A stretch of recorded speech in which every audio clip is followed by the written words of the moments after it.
ሁለት መታወቂያ።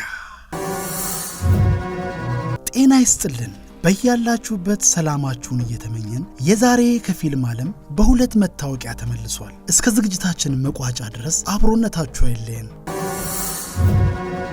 ከላይ በመግቢያችን አመጣጣችን በሁለት ማንነት መሆኑ እናንተን ድንግርግር ለማድረግ ሳይሆን እንደ ፊልሙ ሐሳብ የሁለት መታወቂያ ርዕስ አንድምታን እንድትረዱ በዚህ መልኩ ገልጸን ለማስተዋወቅ አስበን ነው። አንዱ ትክክለኛ የማንነት ፊርማ ያረፈበት ባለቤቱን መግለጽ የሚችል ሲሆን፣ ሁለተኛው ደግሞ የምንፈልገውን ዓላማ ለማሳካት በሰዎች ፍላጎት ላይ ተመስርተን እያቀነቀንን የምንኖረውን ሕይወት የሚገልጽ መታወቂያ መሆኑን እየገለጽን ወደ ሁለት መታወቂያ ፊልም ምልከታችንን እናልፋለን።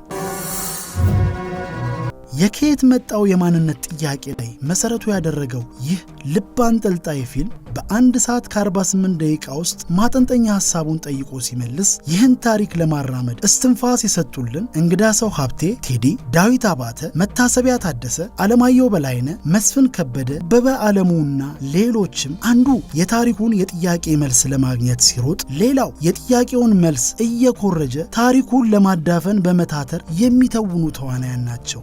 ይህን ትኩረትን የሚስብ ቁም ነገር አዘል ፊልምን ጴጥሮስ ደጀኔ ጽፎ ሲያቀርበው ገብረሕይወት ገብረ ጨርቆስ ደግሞ አዘጋጅቶታል። የፊልሙ ጭብጥ ህጋዊ ባልሆነ ኤጀንሲ ቤተሰቡ ሞተዋል ተብሎ በህገወጥ መንገድ ወደ ካናዳ ተሰዶ የቤተሰቦቹን በህይወት መኖር ለማጣራት ወደ ኢትዮጵያ ተመልሶ በአሳዛኝ ገጠመኞቹ ውስጥ የሚያልፍ ዲያስፖራ ህይወት ላይ ትኩረቱ ያደርጋል።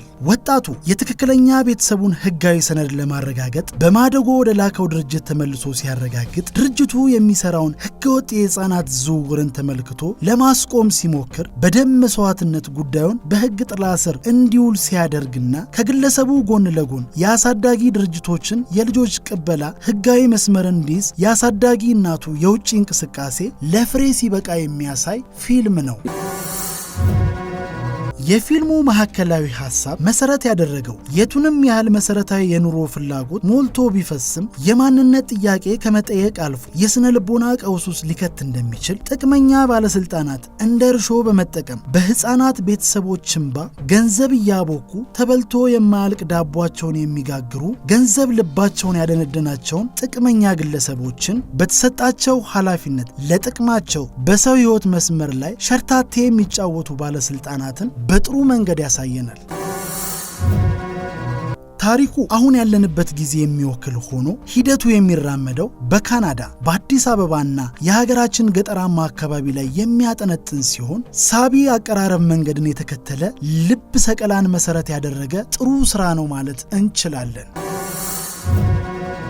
ያዘጋጁን ሚና በተመለከተ የፊልሙን ማጠንጠኛ ሐሳብ ማለትም ህገወጥ የህፃናት ንግድን በውጭም ሆነ በኢትዮጵያ ለማስቆም የሚደረገውን ትግል በተመሳሳይ ሰዓት በባለታሪኮቹ ሩጫ ያሳየን ሲሆን ባለታሪኩ የህፃናት አዘዋዋሪዎችን ደርሶባቸው ስራቸውን ሊያጋልጥ ሲቃረብ በገንዘብ በፈረጠመ ጡንቻቸው በቡጢ ተመቶ ትግሉን ሊገታ እንደሚችል በልብ ህመም ጥቆማ የሰጠበት መንገድ መናገር ሳያስፈልግ ወደፊት ምን ሊከሰት እንደሚችል ታሪኩን እንድንረዳ ያደረገበት መንገድ በጣም ጥሩ ገለጻ ነው ማለት እንችላለን። ሌላው ፊልሙ የአማርኛ እንደመሆኑ መጠን በካናዳ ያሉ ትዕይንቶች ከእንግሊዘኛ ንግግር ስር የአማርኛ ትርጉም ያረፈበት ጽሑፍ ወይም ሰብታይትል ከስር ያለመቀመጡ ቋንቋውን የማይችል ተመልካቾችን ከግምት ውስጥ ያስገባ ስላልሆነ እንደ ክፍተት ጥቆማ የምንሰጥ ሲሆን አዘጋጁ ታሪኩን ወደ ምስል የቀየረበት መንገድ፣ የእንቅስቃሴ ምስሎች አጠቃቀም፣ የቦታ መረጣው፣